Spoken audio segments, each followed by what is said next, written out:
ways. Keep in mind, the Clippers on the season have actually gotten better offensively most of the time, and they've been good in clutch games. If this one's close, so have the Warriors.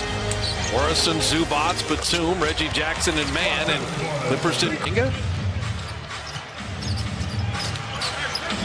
Clippers shut out the Warriors for nearly 4 minutes in the second quarter, allowed them to take the upper hand.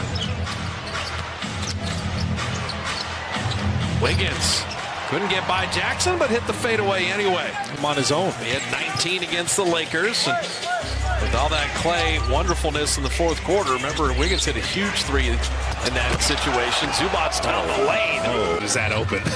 Steph was 6 of 7, and that's the most open shot he's had all night. Terrence Mann somehow got that in. Shot clock at 8. Reggie Jackson, straight line drive.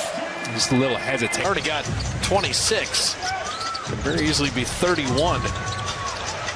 Louis nearly picked Jackson again and dropped it into Terrence Mann. You just don't see the man cutting on the baseline. Both teams had yesterday off because of the Super Bowl, and there's Clay setting up. Clay's reading that so well coming off of those pin downs. I think it's the best Clay's ever passed. He's got 3 assists. He's got great vision, and he's thinking about that more. Well, unfortunately, he watched the games for 941 days as Zubats went right down the lane. Such a solid defender. And the Clippers 10-point lead in the ball. LA moving it around and open Terrence Mann. And there's Zubats. What a game for Ivica Zubats. Needs some kind of offensive rhythm here in the third. Wiggins and Kuminga, a little two-man game.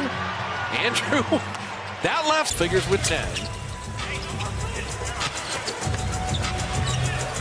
Batum has had a great shooting game, and he continues his 4th-3. Blue, or what would that be classified as? Well, the black diamond is the steepest one. Yes, can the Warriors have a counterattack?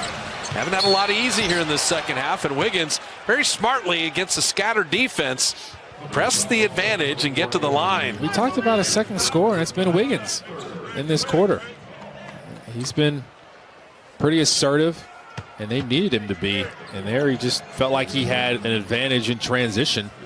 He uses quickness and athleticism, just get downhill, put some pressure on him, get to the free throw line. How much stock do you put in the plus-minus stat in the NBA? There's games where it tells a lot of the story, and then there's others where it just doesn't as much.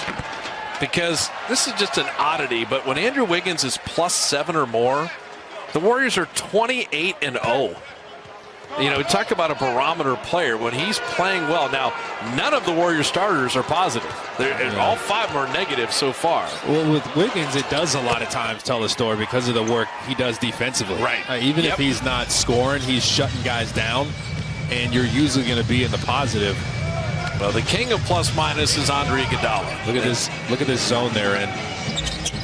Because Andre will play 20 minutes, not take a shot, and still be +17. Wiggins had the D there, but Morris, look what I found. He drops in the jumper. Warriors have had some unfortunate possessions where they've almost gotten a steal or gotten a deflection, and it just goes right back to the Clippers. Wiggins having it deflected. It still got to Steph. Catch and shoot. And Wiggins will track that down, an offensive rebound.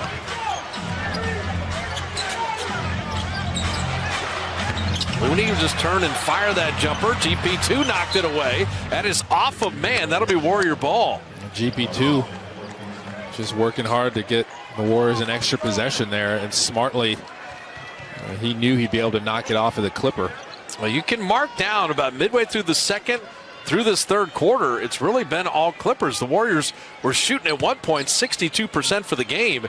That's dropped all the way to 45% right now.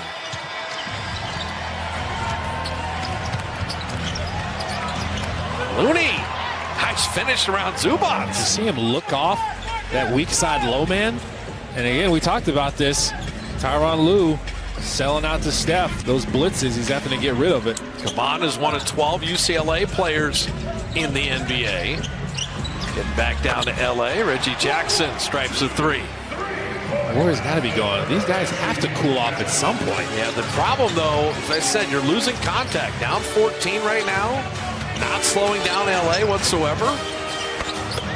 Wiggins is the one lifeline here in the third quarter.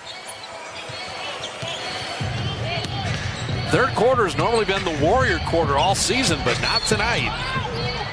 Looney with the foul on man. I told you on the season the Clippers have actually gotten better in the second half offensively. Now, it hasn't been like dominating or anything for them offensively in the second half, but they've had an uptick there. And tonight they're playing well here in the third quarter again. I mean, you could count on one hand the type of quarters where teams roll out 10 of 15 shooting against the Warriors. It just doesn't happen. It's crazy.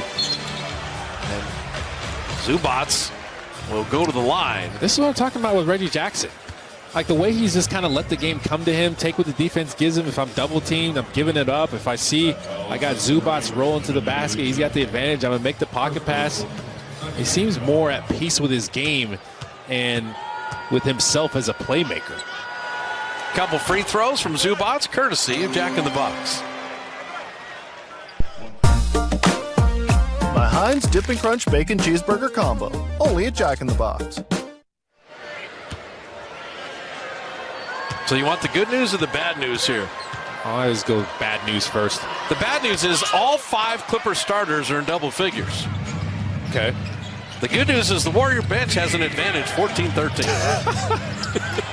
So it is the starters that are getting crushed so far tonight. Yelitsa